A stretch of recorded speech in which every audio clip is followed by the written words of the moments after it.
My mom died when I was 18 years old. For the first few years after she passed away, I graduated from college.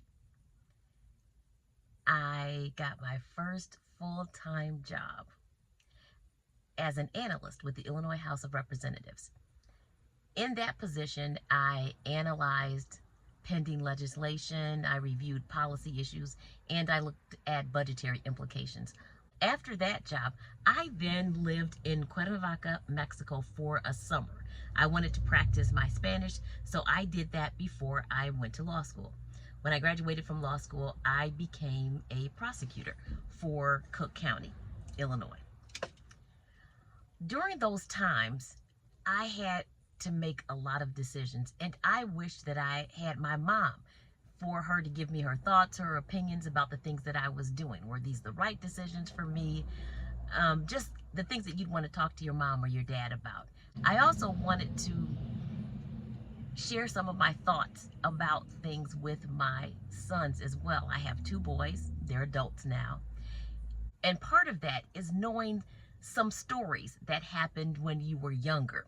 For example, with me, because my mom, she battled cancer for 15 years.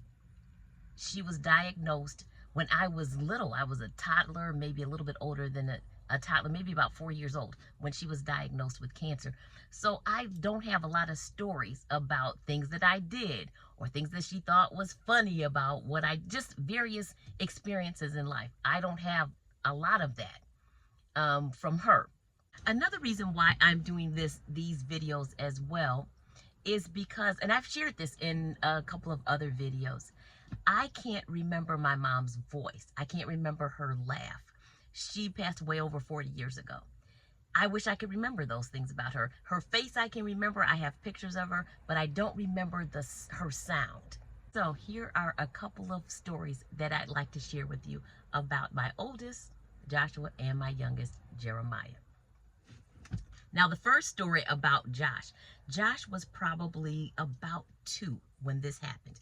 We lived in Chicago. We had a balcony, and I was outside. This was an evening in the summer. Now, I was outside on the balcony barbecuing, grilling. I came outside a couple of times to flip the chicken over. I put the boys down for bed.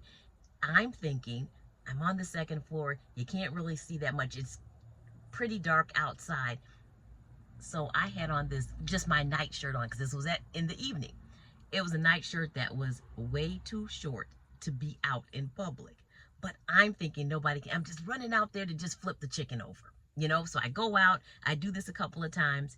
And then the last time that I went out to flip the chicken and to bring it inside, I go out, do the same thing that I've been doing. I had the door open, I walk out on the balcony, and I'm flipping it over, and all of a sudden, I hear tiny feet, little tiny feet running. And I'm thinking, well, what in the world? Because I've put the kids down for bed. As I look up, I see like a flash of a little person slam the door shut. And then I hear, the door locks. And I'm thinking, oh my gosh, what has Joshua done? Because Jeremiah was a baby, so he wasn't running yet. I knew it wasn't him. This was Joshua. And I look, because the door is a glass door. I look inside and I see this little person with his face against the glass with this huge smile on his face. And he had big teeth too. He had like these big front teeth that were way bigger than his face at the time. And he was laughing. And I'm like, oh my gosh, now I am horrified because I have on this shirt that's way too short and I am locked out.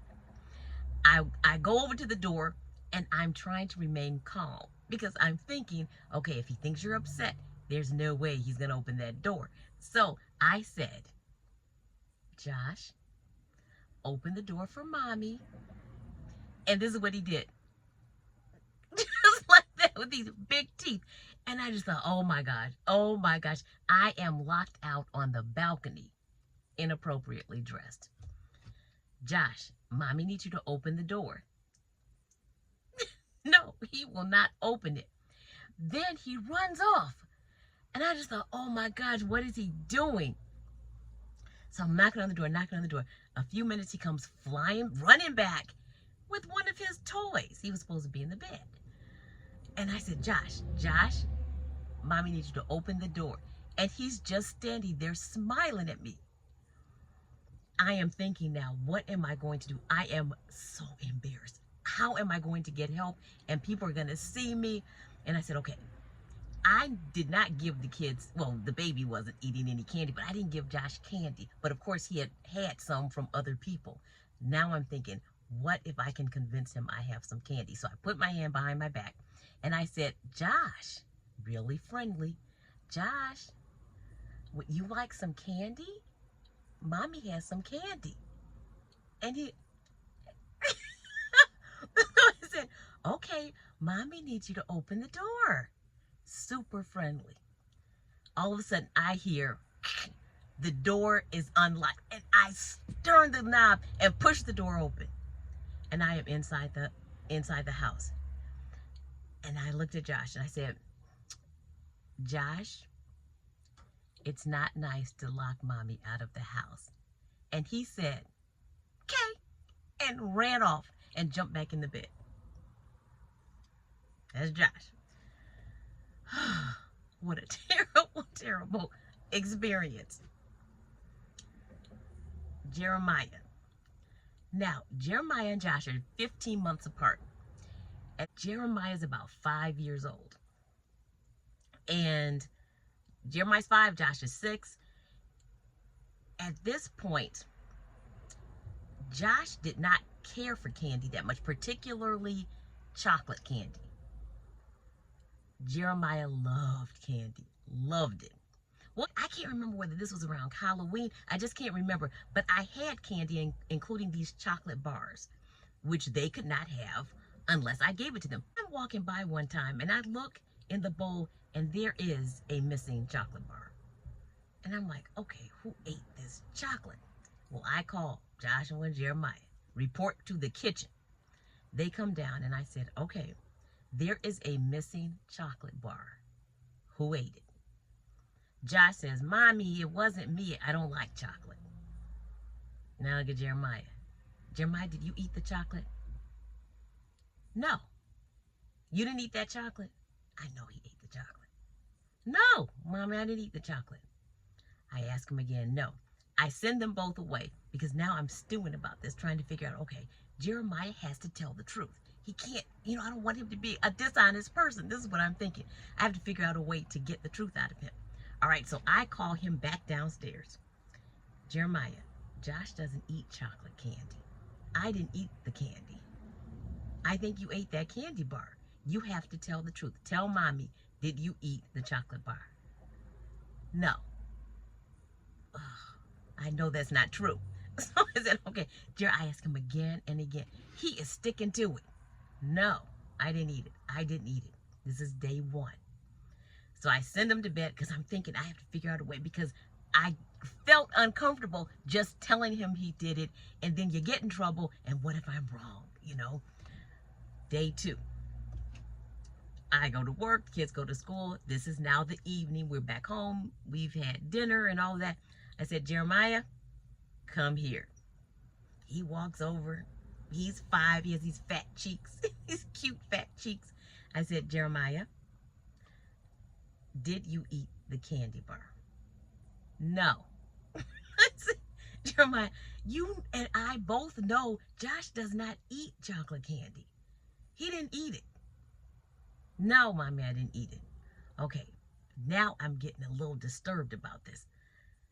I'm thinking to myself, because I can be over the top sometimes, oh my God, she's not telling the truth. He's going to grow up. He's going to be dishonest. He's going to be a miscreant. He's going to be this little bad kid. I don't want this to, he has to tell the truth.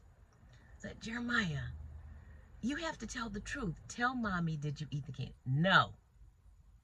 All right, so now I'm a little more distressed. Next day at work, I call in some reinforcements. I call my aunt. She's a minister. She's a minister at my church at this time. And I said, Aunt Esther, okay, I tell her the story. I need Jeremiah to tell the truth. He can't be this dishonest person. I need some help. Like, how can I get him to admit the truth?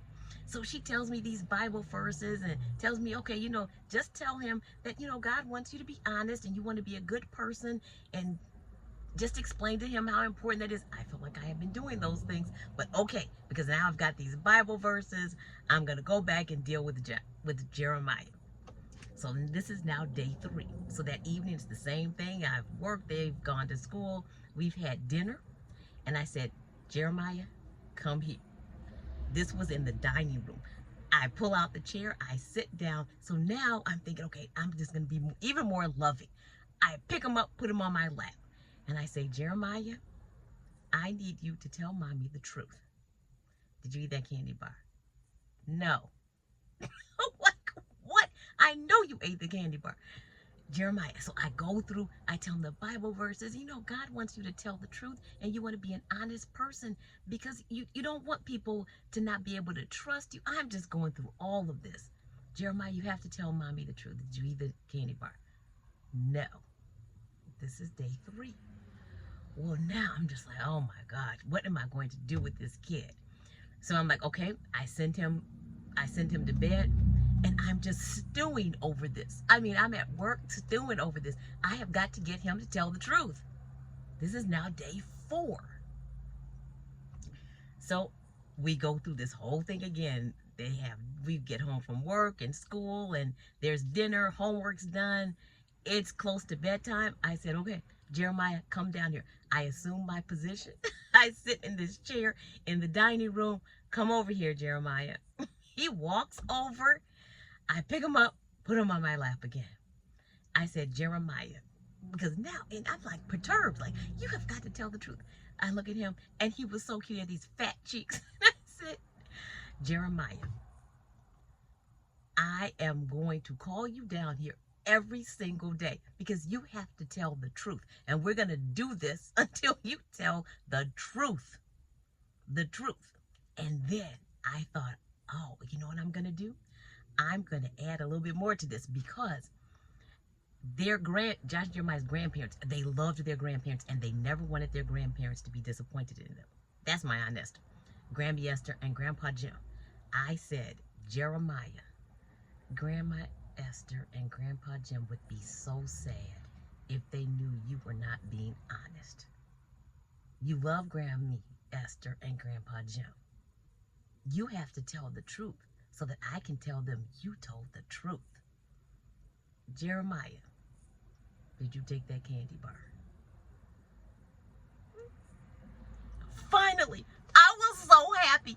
I was so happy that I hugged him. I just hugged him. I said, Jeremiah, you're going to be okay. This is what I was thinking to myself. He's going to be all right. He's going to be an honest person. He's not going to be a liar. I was so happy he didn't even get in trouble. I said, okay, Jeremiah, you can go to bed now. I was so happy, so happy.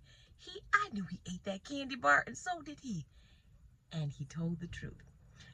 Now, he's 25 years old now, 25 years old. And Jeremiah is an honest person. He tells the truth. I was so relieved. I was so over the top worried about the 5-year-old. Anyway, those are 2 stories about Josh and Jeremiah. I hope that you enjoyed the video. I'd be delighted if you subscribed, and please like it if you enjoyed it. And I will see you in the next video. Ciao.